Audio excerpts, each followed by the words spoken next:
त्या काळचं मला आठवतं आहे. रेमडेसिवीर सगळ्यांना पाहिजे. रेमडेसिवीर तशी संजीवनी बुटी झाली होती. आणि जर पेशंट गेला रे गेला की तो म्हणायचा रेमडेसिवीर द्या. नातेवाईक फिरायला लागले रेमडेसिवीर. मी एवढे रेमडेसिवीर मागवले पूर्ण देशभरातून, किंबहुना देशाच्या बाहेरून पण. कारण त्यावेळेस आता रेमडेसिवीर किती काम करत होतं माहीत नाही, कारण मला पण 7 रेमडेसिवीर दिले VIP सिंड्रोम.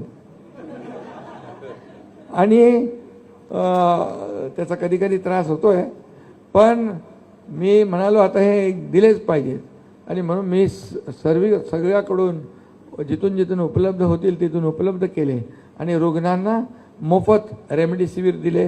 कारण शेवटी त्याच्यात पैसे घेतले की कोणी काय करेल त्याचं माहीत नाही, भरोसा नाही, म्हणून ते सगळ्यांना मोफत रेमडेसिवीर, टॉसिलिझुमाब तो एक इंजेक्शन लागत होतं त्यावेळेस. आणि मला आठवतं आहे की डॉक्टर तर ट्रीटमेंट करत होते, पण मी सांगत होतो काही लोकांना जेव्हा बेड मिळत नव्हता, मी म्हणालो पोटावर झोपा. पोटावर झोपल्यामुळे काहीतरी ऑक्सिजन लेवल वाढायची काय.